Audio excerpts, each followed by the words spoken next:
예수님 이름으로 기도하옵나이다. 아멘.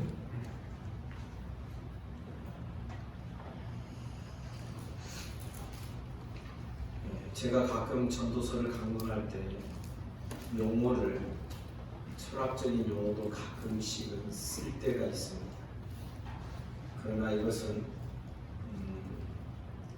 사실 우리가 그렇게 어렵게 느끼거나 두려워할 내용이 아닙니다. 제가 그런 철학적인 표현이나 어떤 철학의 역사로 잠깐 말씀드리는 이유는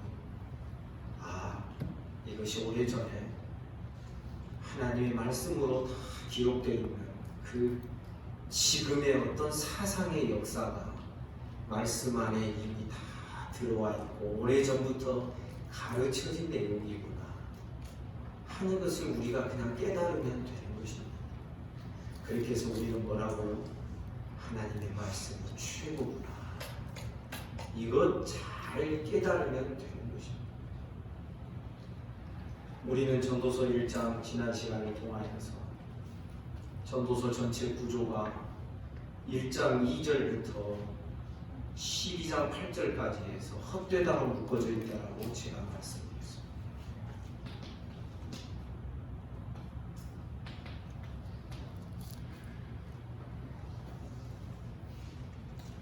그래서 이것을 제가 뭐라고 표현했냐면 과로처럼 1장 2절에도 헛되다. 그리고 이 모든 것이 또 여기도 헛되다. 그러면서 사실 전도서의 마지막 결론 부분은 여기에 짧게 여기에 붙어 있습니다. 오늘도 지난 시간과 마찬가지로 부분적으로 말씀을 전하면서 제일 마지막에는 결론 부분을 우리가 성큼 뛰어 넘어가서 또 읽고 마치게 될 것입니다. 우리가 왜 신앙이 전부인가? 이 일의 결국을 다 들었으니 여기까지를 다 들었으니 하나님을 경외하고 하나님의 말씀을 따라서 하나님이 선악과를 심판하신다는 사실을 분명히 깨달아 그렇게 하나님을 경외하고 동행하며 사는 것이 최고다. 이것이 우리의 사람의 본분이니라. 따라서 합시다. 본분이니라. 본문에 보면 이것이 우리 사람의 전부다. 전부. 그 부분 가서 또 이 말씀을 드릴 기회가 있겠습니다. 중요한 것은 여기서 여기까지가 하나의 전도자에게는 시험적 사고,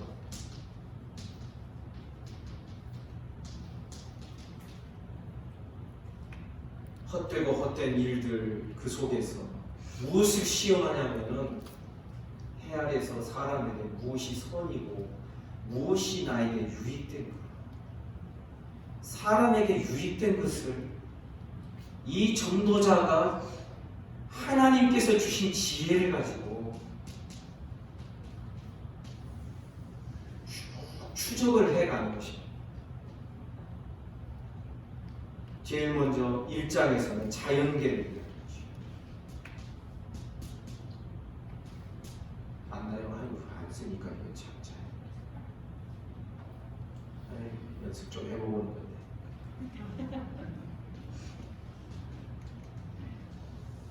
왜냐하면 이 지혜자가 여기에 이 지혜는 오늘날 우리 경우로 말하면 이성이라 말할 수 있습니다. 이성. 이 사람의 어떤 그 리즈닝, 이성적인 작용을 가지고서 무엇이 인생에게 선하고 유익된 것이냐라는 것을 추적해서 찾아요. 제일 먼저 자연의 눈을 돌린 이유가 사람은 한 세대가 끝나면 또 그 다음 세대 이어지고 그 세대가 얼마 길지 못해 짧아요. 그런데 어떻게 보면 사람보다도 영원하게 존재할 것처럼 보여지는 이 자연계에 무슨 의미가 들어있지 않을까? 왜냐하면 태양은 여전히 떠오르고 지고 강물은 여전히 흘러가고 있고 사람은 100년, 200년 지나면 벌써 몇 세대가 지나서 과거를 기억함이 없지만 자연은 몇백 년 이상, 수천 년, 창조 이래로부터 계속해서 변함없이 물을 흐르고 태양은 떠올라 떠오르고 지었다가 또 비춰지고 이 자연의 영원성처럼 보여지는 것 때문에 이 자연계부터 연구를 시작하게 되었던 것입니다. 그러다가 이것이 점점 어디로 올라오냐면 사람에게 올라옵니다. 자, 저는 여기서도 인간의 인류의 사상사의 흐름이 이 순서를 밟고 있다는 것을 말씀드렸습니다. 여러분, 처음에 철학이 발달하고 인간의 사상과 문화와 문명이 본격적으로 발달하기 시작할 때에 사람이 가졌던 질문이 뭐냐면 이 모든 우주 만물의 근본이 무엇일까? 젊은이들이 있으니까 제가 말씀드립니다. 지금도 철학계에서는 근본 물질을 찾고 있습니다. 독일어로는 딩한 지키, 존재하는 물 자체라는 것입니다. 물 자체. 왜냐하면 거기서부터 모든 우주 만물이 다 뽀글뽀글 파생되어 나왔다고 생각해요. 쉽게 말하면 이 세상의 근본을 추적하고 쭉 최초의 근본으로 돌아가 보면 원물질이 있었을 것이다 생각을 하는 것입니다. 그래서 제 기억으로는 이 모든 만물의 우주 만물의 근원을 말할 때 어떤 사람은 물이다, 아니다 어떤 사람은 흙이다, 어떤 사람은 공기다, 어떤 사람은 불이다. 누가 그런 말을 했는지 제 기억으로 딱 한 사람 이름만 생각나는데 헤로도토스라고 하는 사람일 거예요. 불이다. 정확하게 모르겠습니다. 하여튼 그 질문을 가지고 있었어요. 그 질문을 던지면서 이제 자연을 살펴보고 연구하며 계속해서 이 자연계를 통하여서 사람에게로 사람의 모든 생각이 옮겨져 오면서 여기에서 철학이 발달하고 과학 문명이라는 것이 생겨나게 되는 것입니다.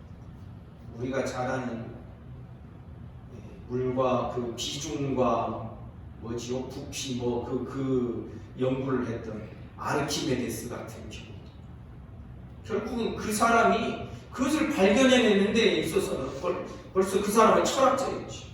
여러분 아십니까? 피타고라스 정리 알죠? 몰라요?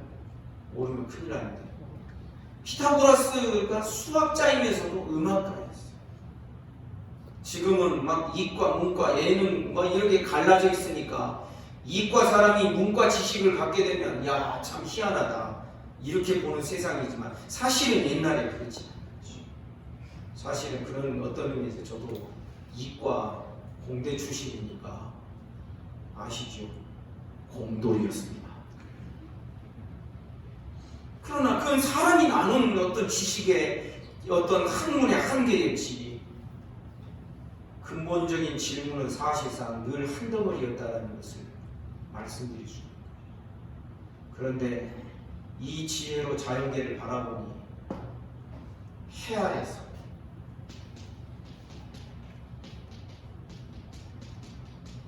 혹은 하늘 아래서 이 전제 속에서 이 자연계의 의미를 찾고 인생의 의미를 찾아가는 이것이 전도자의 모든 연구와 모든 추구와 실험의 과정이 되는 것입니다.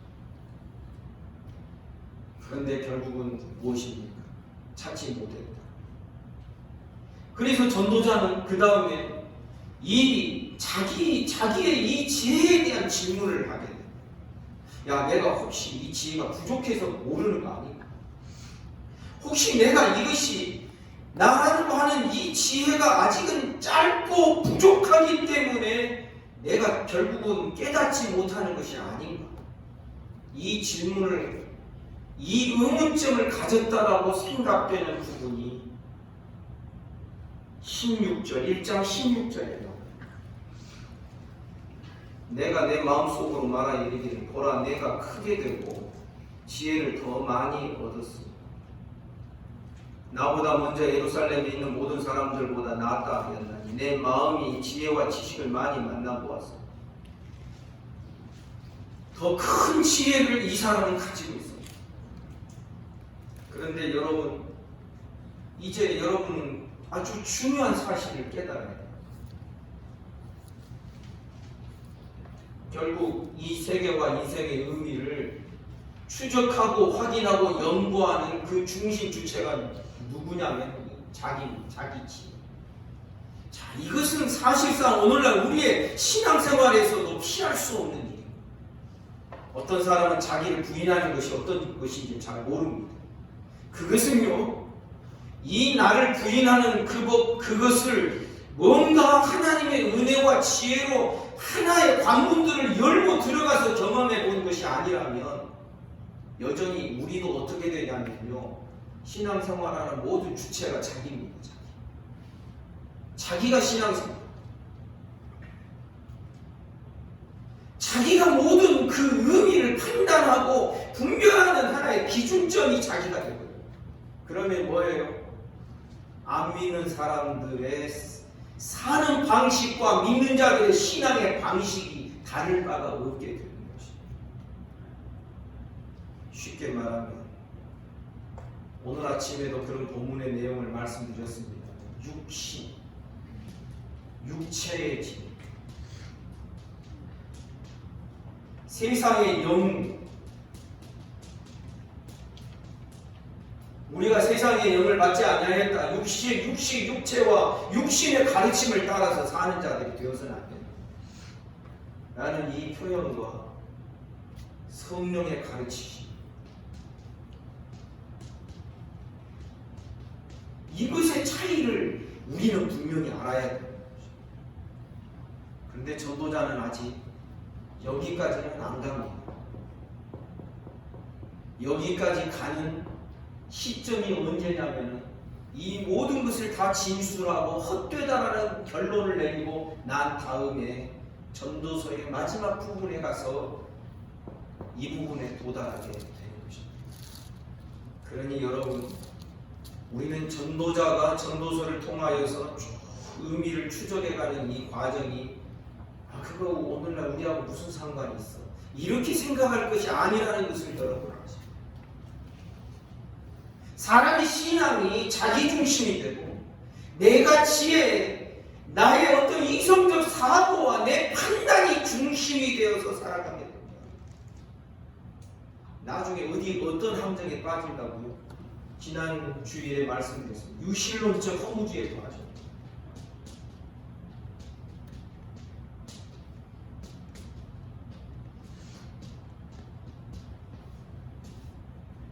하나님을 믿지만 허무하다. 하나님을 믿어도 재미가 없는 거예요.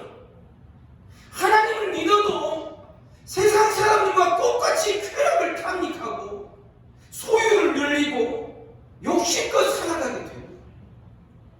오늘날 현대 그리스도인들에게서 발견되는 문제점 이런 거 아닙니까? 그에 반하여 놀랍게도 우리 주 예수 그리스도께서는 너무나도 쉬운 이야기로 너무나도 인류의 역사 속에서 정말 사람의 힘으로 불가능한 것을 명령하시고 가르치셨습니다. 그것이 무엇입니까? 따라서 합시다. 나를 부인하는 것. 아무들이 나를 따라오려거든 자기를 부인하고. 가만히 생각해 보십시오. 생각하는 난데 그래서 젊은이들이 있으니까 또 철학적인 이야기 좀 하겠습니다. 데카르트의 철학의 방식은 의문과 회의의 방식입니다. 모든 것을 부정하고 의문점을 던지는 것입니다. 사실 질문이 모든 생각과 사상을 키워가는 데 있어서 질문을 통하여 비판하고 그것을 통하여서 그 답을 얻어내면서 사실은 거기에서 사람의 생각의 성장이라는 것이 이루어지게 됩니다. 그런데 데카르트가 모든 것을 부정해보고 그런데 결국은 부인할 수 없고 부정할 수 없는 것이 있습니다. 그게 뭐냐면 생각하는 나입니다. 나라는 존재는 늘 항상 있는 거예요. 자기한테. 그때부터 사실상 모든 철학과 사고의 중심이 사람의 지혜, 자기에게로 그 중심이 옮겨져 오게 되는 거죠. 아주 오래전이었지만 지혜자는 데카르트 방식을 벌써부터 옛날부터 쓰고 있는 거예요. 자기 지혜로 해 아래에서 하늘 아래에서의 사람의 모든 인생의 삶에 무엇이 선하고 무엇이 유익하고 무엇이 의미가 있는지를 쭉 추적해서 시험해보고 그것을 확인해보는 과정들을 우리에게 쭉 보여주고 있는 거죠. 이 전도서 중간중간에 이러는 게 좋아. 야, 이것도 하나님의 손에서 나는 거야. 이런 표현은요, 사실은 매우 기뻐서 하는 표현이 아니라 뭐 하나님의 손에서 난데 쩍쩍 이런 표현입니다. 이 중간중간에 긍정적으로 표현되는 하나님과 관련된 어떤 이야기, 그것은 뭐 그래봤자 우리가 아무리 애써봤자 하나님 하시는 일을 누가 알겠어?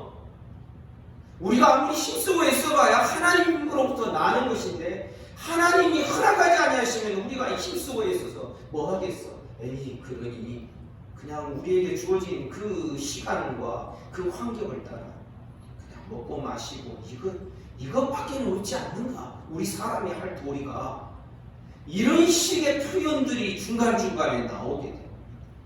그러나 이것은 자조적 표현. 그냥 그렇대. 기뻐서 하는 표현이 아니라 씁쓸한 표현이라고. 이 전도자가 어떻게 보면 앞으로 있을 모든 세대, 전도자 이후의 모든 세대, 오늘날 지금의 이 계몽주의의 끝자락의 포스트 모더니즘 시대, 지금의 이 시대는 철저하게 이전보다도 이것이 더 강화됐죠. 내 지혜, 내 생각, 내 판단, 내가 생각하기에는 이것이 얼마나 강조되고 강화되는 시대인지. 그런데 분명한 것은 내가 중심이 되고 내가 바뀌지 아니하면 절대로 이 모든 의미들을 제대로 해석할 수도 없고 깨달을 수도 없다고 하는 것이 전도서의 결론이기 때문입니다. 그러므로 사랑하는 성도 여러분, 우리는 주의 말씀이 진리인 줄을 믿습니다. 왜냐하면 주의 말씀은 사람의 지혜에서부터 출발된 것이 아니라 창조주 하나님으로부터 우리에게로 주어진 말씀이기 때문에 이 말씀 속에는 사람의 지혜 수준이 들어있는 것이 아니라 창조주의 지혜가 들어있고 창조주의 지식이 들어있고, 아멘입니까? 이 차이, 엄청난 차이를 우리는 분명히 아십니다. 이 차이를 제일 많이 깨달아야 되는 나라가 어느 나라인 줄 아십니까? 차이나입니다. 굉장히 고급스러운 개그를 알아들으시고 웃으시는, 웃지 않는 우리 젊은이들은 도대체 어떻게 된 거예요? 아재 개그라서. 여러분,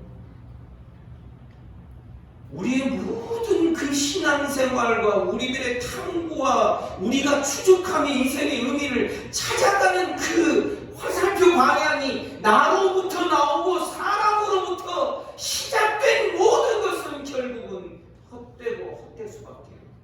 아멘입니다. 그리고 참되고 진정한 것은 하나님으로부터 우리에게로 주어지는 이것을 우리가 받아들이면서 살아가는 그것밖에는 참 진리가 없다. 문제는 이 유실론적 허무주의에 빠진 자들, 하나님을 믿어요. 근데 재미가 없어요. 그냥 쩍쩍해요. 그냥 하나님 모든 말씀, 그래 사람이 노력해서 뭘 하겠어. 이 모든 것이 하나님이 자기 마음대로 한다고 하는데 우리가 하나님의 그 길을 어떻게 찾아갈 수 있겠어.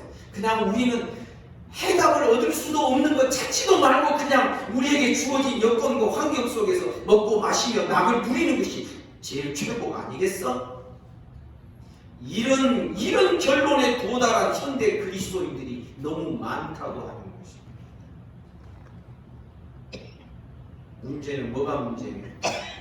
욕의 문제. 그래서 지혜자가 쭉 찾아보다가 안 되니까 야, 내 지혜가 부족해서 그런가 보다 해서 더 큰 지혜를 막 찾아요.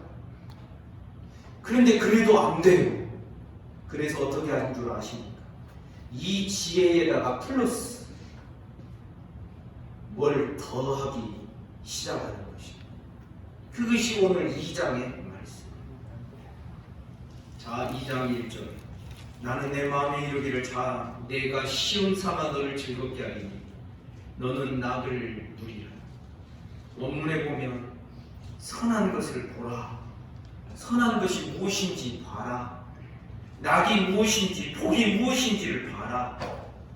하였으나 보라 이것도 헛되다. 2절 내가 웃음에 관하여 말하여 이르기를 그것은 미친 것이 하였고 희락에 대하여 이르기를 이것이 무슨 소용입니까? 웃어도 계속되는 웃음이 가능할까 사람에게? 희락 막 기뻐서 막 뛰노는 이것도 잠깐 하다 말일이지. 이것이 과연 우리 인생의 의미에 무슨 소용이 있겠습니까? 전도자는 말합니다. 웃는 것은 미친 것이다. 저는 한동안 옛날에 고등학교 시절에 이 말씀이 갑자기 설교 시간에 확 마음에 박혀가지고 나 이제 안 웃고 살아야지 그런 적도 있었답니다. 그러나 그렇게 적용할 문제는 아니에요. 웃음이 미친 것이고 희락이 무슨 소용이 있는가. 그래서 이제 3절에 보니 이 지혜에다가 지혜는 그대로 놔두고 무엇을 더 가미하기 시작합니다. 내가 내 마음으로 깊이 생각하기를 내가 어떻게 하여 내 마음을 지혜로 다스리면서 지혜를 그대로 유지하면서 술로 내 육신을 즐겁게 할까? 또 내가 어떻게 하여 천하의 인생들이 그들의 인생을 살아가는 동안 어떤 것이 선한 일인지 어떤 것이 복인지를 알아볼 때까지 내 어리석음을 꼭 붙잡아 둘까? 그러니까 지혜를 키워가도 지혜가 더 큰 지혜로 이렇게 나아가도 발견할 수 없었다면 그러면 그 다음에 방법을 이렇게 써보자. 이 지혜에다가 다른 것을 더 추가해보고 첨가시켜보자. 사람들이 많이 흔히들 하는 것처럼 술을 더해보자. 지혜는 그대로 놔두고 다른 것들을 더 가미해봤을 때에 이 지혜가 어떻게 작동되는지를 보자. 지금 그 시도를 2장 1절에서 보면 시험 삼아서 하기 시작을 해요. 시험 삼아 한다는 게 무슨 뜻이에요? 지금 계속해서 사고한다는 거죠. 생각하는, 사유하는 것입니다. 그래서 자기 어리석음을 꼭 잡아둔다라는 3절 제일 끝에 표현은 여전히 지혜를 지혜로 유지하면서 술을 더해가지고 이 즐거움을 더해보면서 거기에서 무엇이 나오는지 해보자.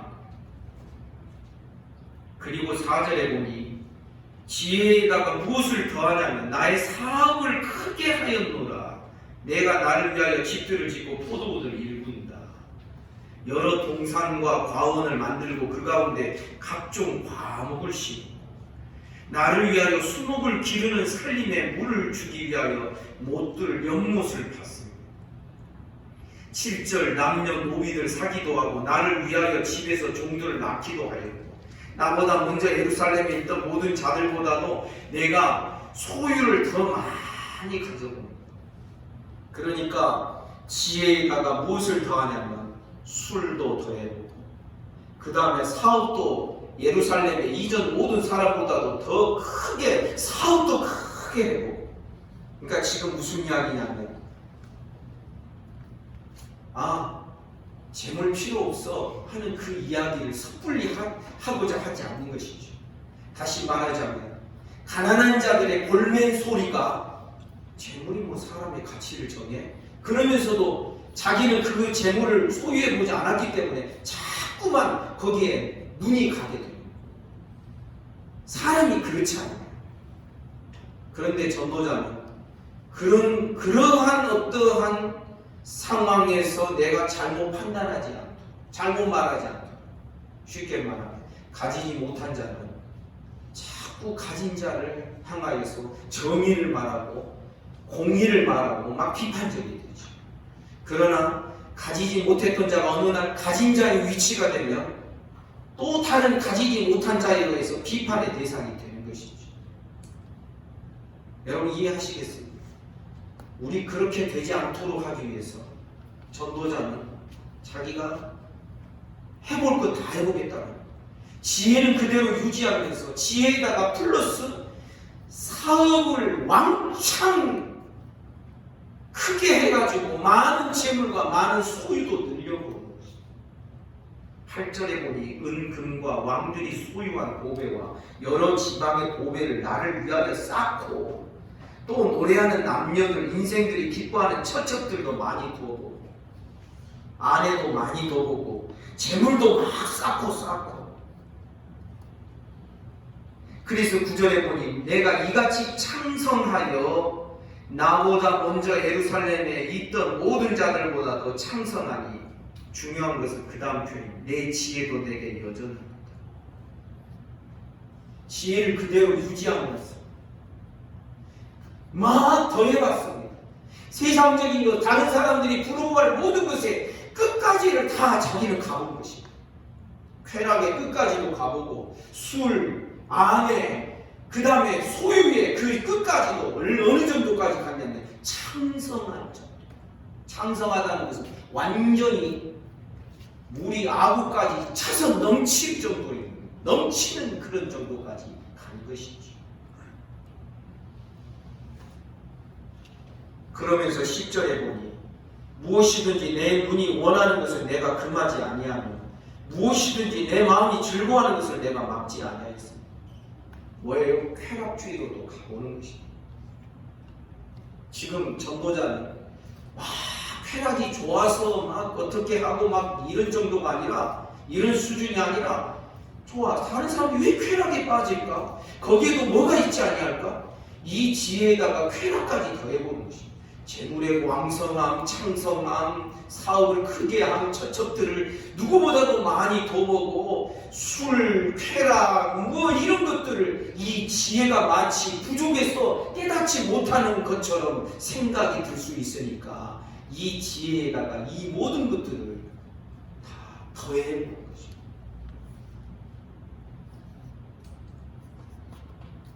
내 마음이 10절에 보면 10절 중간 내 마음이 즐거워하는 것을 내가 막지 않는다. 이는 나의 모든 수고가 내 마음이 기뻐하였어. 내 수고를 내 마음이 기뻐해요.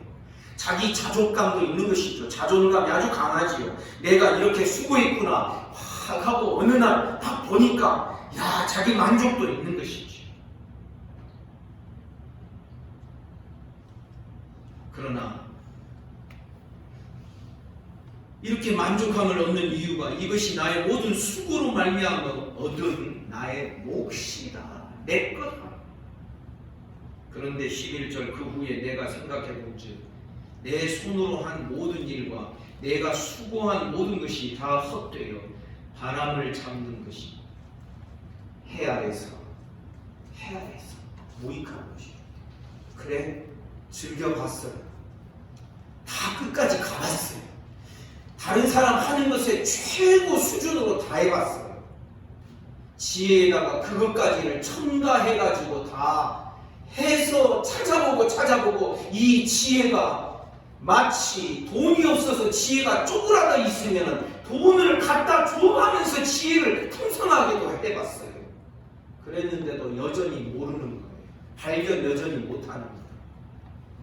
쾌락을 다 맛보지 못해서 이 지혜가 그거 갈망하느라고 이 지혜가 제대로 작동하지 않는가 그런 생각을 할 수도 있잖아요.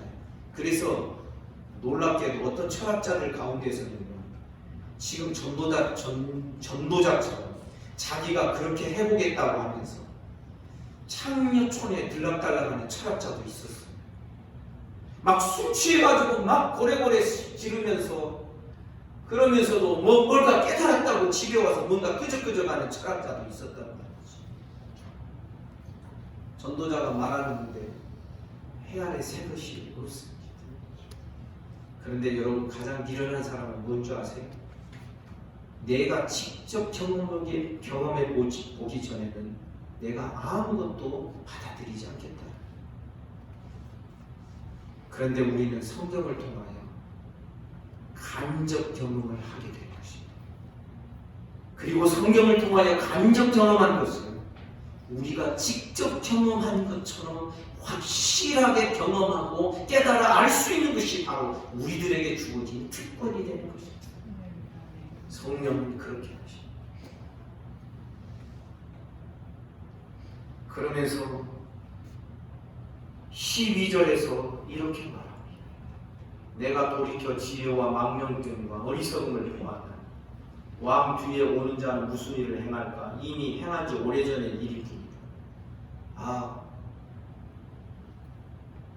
뭔가 새로운 것이다라고 시도하는 것이 있었다면 그건 이전에 앞에 다 나왔던 거다. 그 이야기죠.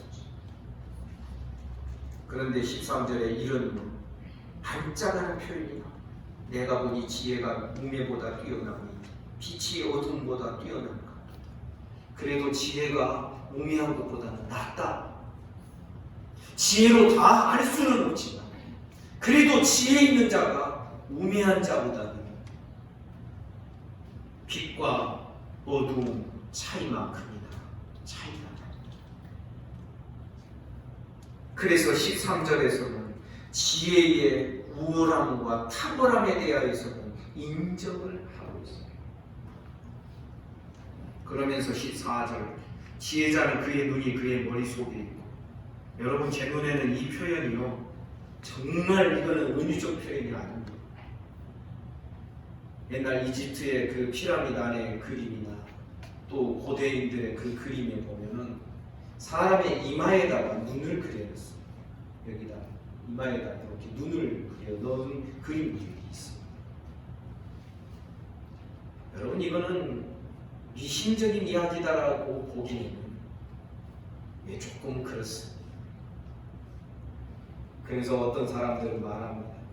사람에게는 제3의 눈이 있다. 너무 안 써가지고 그것이 사장이 되어 있는 그런 것. 그런데 솔로몬 시대에는 그런 이야기들이 아주 보편화되어 있었던 것이죠. 지혜자는 그의 눈이 그의 머릿속에 있다. 이 눈이 아니다. 이 눈은, 이 보여지는 눈은 그냥 아주 피상적인 것만 볼 뿐이에요. 보이지 않는 내면을 꿰뚫어보고 진정한 의미를 찾는 것, 이 지혜의 눈은 바로 이 머릿속에, 사람의 머릿속에 있고, 우매자는 그것을 깨우치지 못하고 어둠 속에 다니지. 한 가지 깨달은 것이 있다. 그들 모두가 당하는 일이 모두 다 똑같다. 쉽게 말하면 지혜자나 우매한 자. 그래 이 세상에 사는 동안 몇십 년 동안 좀 낫게 지혜롭게 산다고 해보자.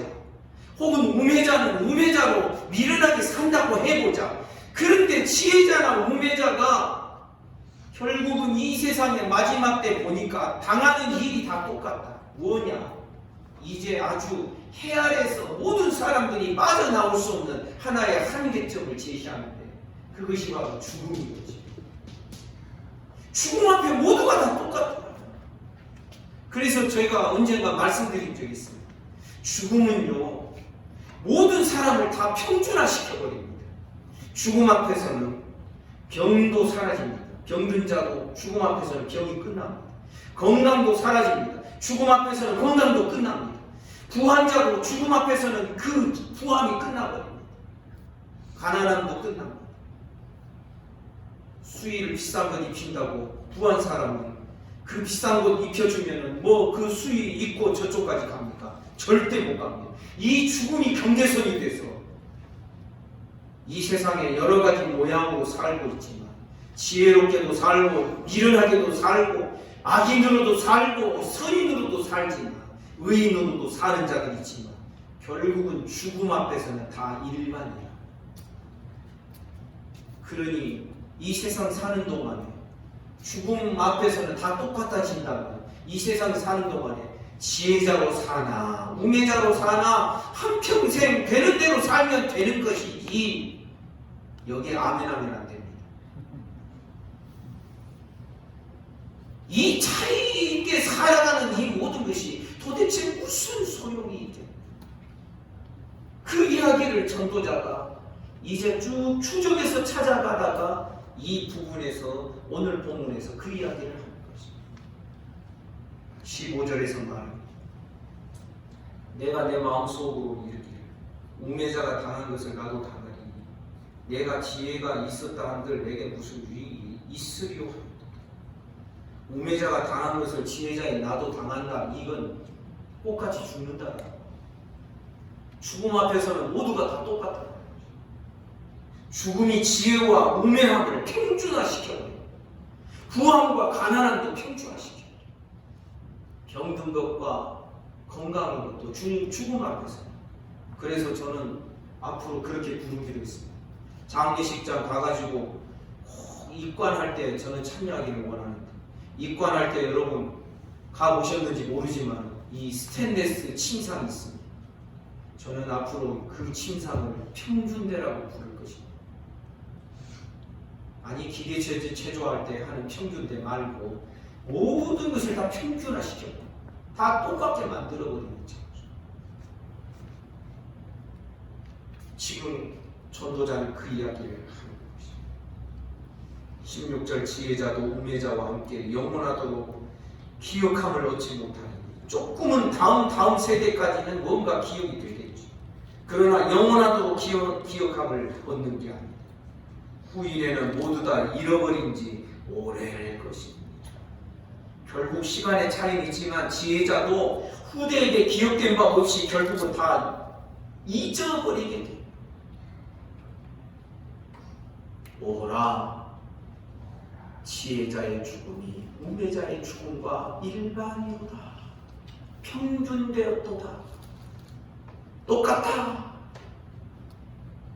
그래서 이러므로 내가 사는 것을 미워하려는 이는 해 아래서 하는 모든 일이 내게는 괴로움이고 다 헛되어 바람을 잡으려는 것이다.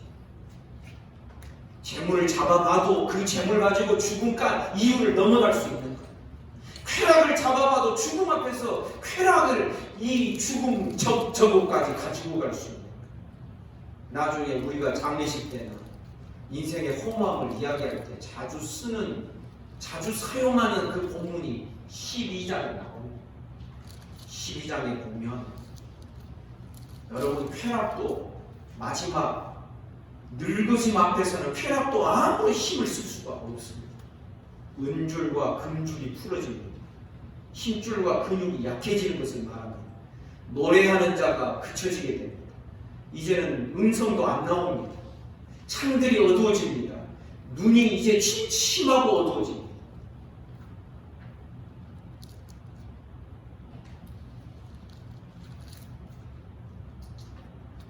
그렇기 때문에 너는 청년의 때 여호와 하나님을 기억하라. 나중에 네가 하나님을 기억할 수 있는 그런 때가 오지 않는다. 그런데 놀랍게도 이런 말씀도 헛되고 헛되다. 12장 8절 안에 들어가게 되죠. 쉽게 말하면 청년의 때 하나님의 뜻을 하나님을 기억해도 창조자 하나님을 기억하며 산다.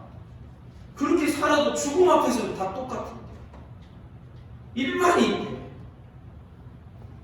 막 그런 이야기들이 전도서에 막 나오게 되는 거죠. 그래서 우리 알아야 됩니다. 신앙생활 하더라도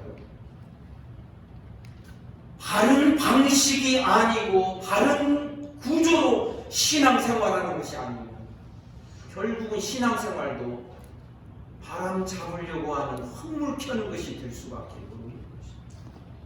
이 유실론적 허무주의가 더 무서운 겁니다. 사실 하나님을 인정하지 않고 하나님을 모르는 자들이 허무주의에 빠졌다. 그러면 그들에게 복음을 전해가지고 그들을 그리스도께로 인도할 수는 있습니다. 그런데 나 예수님 알아. 하나님도 알아. 교회도 다녔어. 나 모르는 거 아니야. 그런데도 허무하게 신앙생활 하는 거야. 재미없이 하고 의미 없이 하고 그러면서 나중에 시간이 지나면 자꾸 다른 사람 탓만 하는 것이죠. 여러분, 전도서는 철학적인 성경이 아닙니다. 우리들의 신앙의 실제 현주소를, 우리들의 신앙의 여러 유형들의 그 밑뿌리를 자꾸만 들춰내주는, 오늘날 이 시대 우리들을 또 이 전도서를 통하여서 우리의 신앙을 가늠해보고 그것을 분석하고 판단해 보아야 돼요. 우리를 자꾸만 말씀으로 들여다보고 말씀으로 나를 찔러봐야 돼요. 그런 말씀 중에 하나가 전도서라는 것을 여러분 아셔야 되는 것입니다. 성도 여러분, 우리의 모든 신앙생활이 헛되지 않기를 주님의 이름으로 축복합니다. 전도자는 다음 본문이 되겠죠. 다음 본문 2장 끝부분과 3장에 와서 하나님을 도입해야 돼요. 사실 오늘 본문까지는 하나님 이야기가 하나도 안 나와요. 근데 그 다음부터는 하나님이 언급되기 시작해요. 놀라운 것은 하나님이 때와 기한을 정하셨다고 하는데도 중간중간에 어떤 결론이, 잠정적 결론이 나온다. 이것도 헛되다. 이것도 바람잡으려는 것이다. 전도서에는 모두 38번에 헛되고 헛되다, 헛되다라는 표현이 나옵니다. 하나님을 믿는데도 헛된 이 모습, 우리는 어떻게 그것을 이해하고 해석하고 그래야 되겠습니다. 이 모든 것을 다 거두절미하고 하나님 믿는 것이 재미있어야 정상인 것입니다. 아멘입니까? 하나님 믿는 것이 막 기뻐서 펄짝펄짝 뛰는 그런 정도가 되어야 하는 줄 믿습니다. 그러지 못했던 상황에서 하나님을 제대로 몸부림치다가 하나님 제대로 만나면 이거로 다 되죠. 이런 신앙이 돼요. 주님 없이는 난 아무것도 아니에요. 거기까지 와야 되는 것입니다. 주의 말씀 밖에는 나는 모르는 사람이 되겠다라고 결심하는 여기까지 와야 돼요. 나로부터 시작하여 내가 찾아가는 그런 신앙이었다면 이제는 이 나가 여기서부터 주어진 내가 돼요. 빌립보서 3장에 보면 사도 바울이 정확하게 이런 내용을 우리에게 가르쳐줘요. 나에게 유익하던 모든 것을 이제는 내가 다 해로 여기고 다 그것을 배설물처럼 버렸다. 배설물처럼 버렸다는 게 무슨 뜻이냐면 이게 완전히 똥 취급했다는 겁니다. 똥, 이런 표현 쓰면 안 되는데 영어를 해야 되겠죠. 덩 비슷하죠? 나에게 유익하던 모든 것을 다 그런 것 취급해서 버렸는데 사도가 뭘 말하냐면 그렇게 한 이유는 두 가지입니다. 첫째, 나를 잃어버리는 거예요. 나를 잃고 나를 잃어버리는 거예요. 두 번째, 또 나를 얻고자 함이라. 그런데 이 얻는 게 어떤 거냐면 먼저 잃어버리는 게 어떤 거냐면 예수 그리스도의 십자가 안에 못 박아 죽임으로 잃어버리는 거죠. 얻는 것은 예수 안에 감춰져 있는 나를 발견하려 함이니라. 아멘입니까?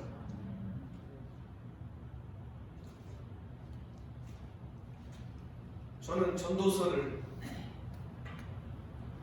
숱하게 이전에 막 연구하고 이번에도 또 계속 연구하면서 저와 우리 성도들이 그래 이제는 하나님밖에 없어. 아멘입니까? 그런데 하나님을 알더라도 내 방식과 내 지혜로 하나님을 알아가게 되면은 결국은 헛될 수밖에 없어. 아멘입니까?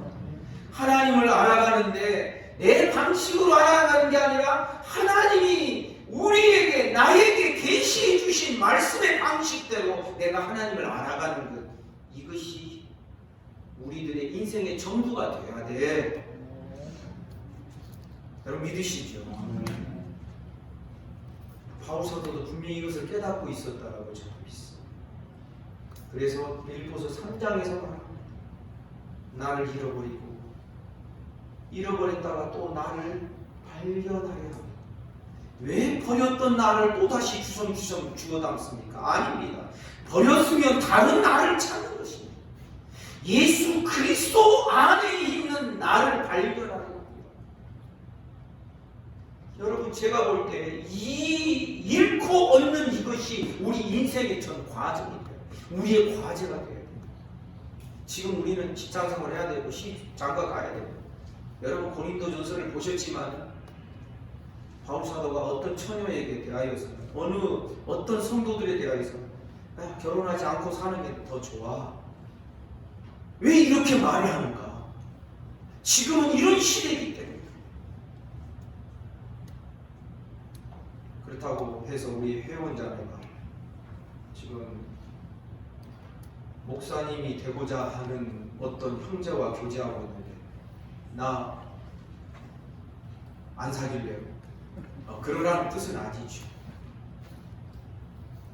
지금부터 있는 자는 없는 자처럼 살고, 없는 자는 있는 자처럼 살아가는. 바울 사도가 고린도서에서 왜 그런 말씀을 하고 있습니까? 여러분 기억하십시오. 내가 직장 생활을 하든 안 하든, 어떤 직장을 잡고 살든, 가정을 이루면서 자녀를 낳고 키우면서 산다 할지라도 우리들의 할아버지, 할머니, 엄마, 아빠, 그리고 자녀들, 손주들 할 것 없이 모두의 인생의 과제의 전부는 이겁니다. 나를 잃어버리는 법을, 나를 버리는 법을 배워야 됩니다. 그런데 여러분, 내가 나를 버리려고 하면 아무리 버려보십시오, 버려진다. 지금 이 짓은 내가 내 스스로의 힘으로 버리려고 하는 것은 저쪽에 있는 사람들이 하는 거예요. 못 닦아요. 3년 동안 벽만 쳐다보고 있어요. 그러면 벽에 있는 깨끗하게 처음에는 안 보이던 것이 이 작은 그 벽의 차고지의 그 점이 나중에는 아주 집채만큼 크게 보인답니다. 그래 봤자지. 그것을 듣더라고도 말들을 하지. 그래 봤자지. 자기가 여전히 자기를 잃어버리고 자기를 버릴 수 있는 사람이 못되다라는 것을 성경이 우리에게 가르쳐줍니다. 예수 안에서만 나를 잃어버리는 것이 가능하지. 내가 아무리 나를 버리겠다, 나를 부인하겠다, 나를 부정하겠다 한들 되겠느냐. 오직 십자가밖에는 길이 없는 줄 믿습니다.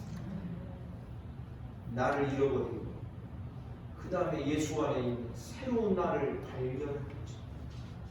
그리고서 예수께서 하나님 보좌 우편에 올라가신 것처럼 하나님이 그 길로 위로 나를 지금 부르시고 있다라고 빌립보서 3장에서 바울 사도가 말을 하는 것입니다. 여러분, 마귀는 자꾸만 우리로 하여금 할 것이 많다라고 말하게 합니다. 이것도 해야 되고 저것도 해야 되고.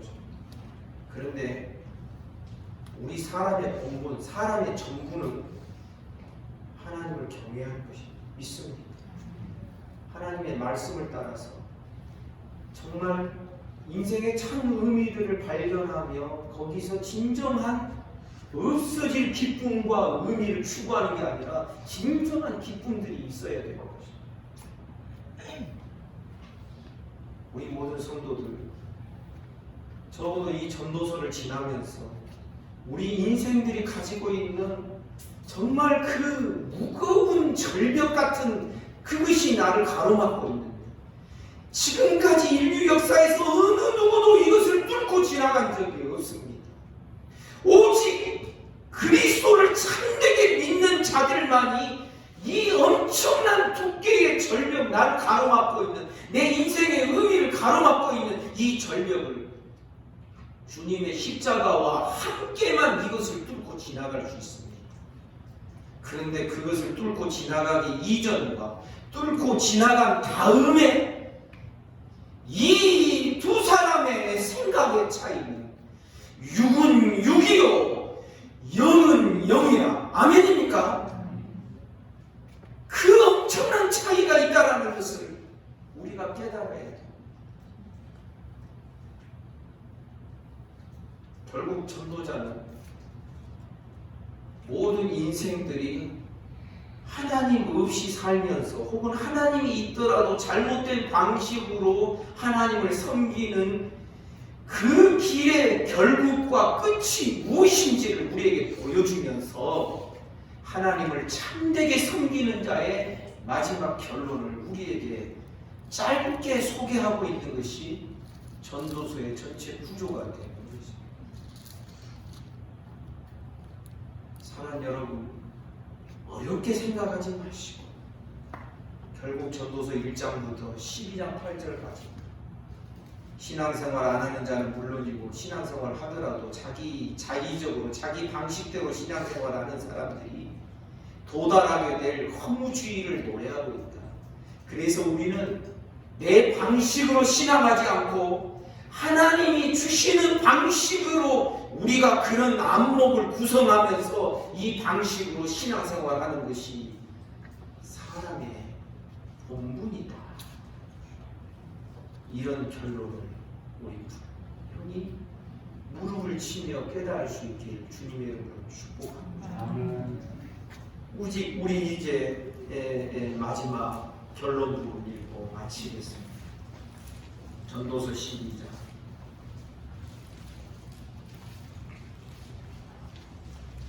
13절 14절 다 같이 함께 읽겠습니다. 시작.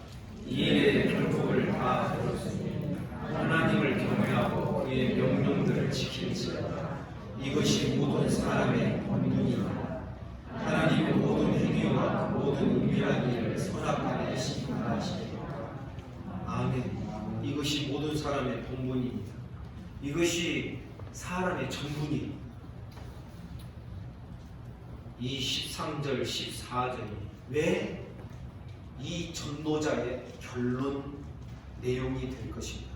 우리는 계속해서 이것을 추적하고 말씀을 통하여 우리가 공부하고 또 우리의 생각을 열어가는 우리 모두가 되기를 주님의 이름으로 축복합니다. 기도하겠습니다.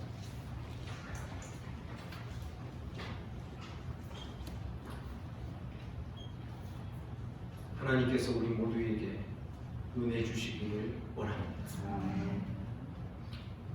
전도서의 말씀을 혹시 이전에 설교로 들어보신 분들이 있었을지 모르겠습니다. 결국 말씀이 우리에게 보여주는 이 신앙으로 나아가지 않으면 결국은 우리의 신앙은 온전함으로 나아갈 수 없게 된다는 것을 깨닫기를 간절히 바랍니다. 우리 계속되는 말씀 속에서 지혜를 얻고 참 깨달음이 있는 우리 신앙이 되기를 간절히 소원합니다. 다 같이 한 1분 정도 다 같이 함께 기도하고 제가 기도드리겠습니다.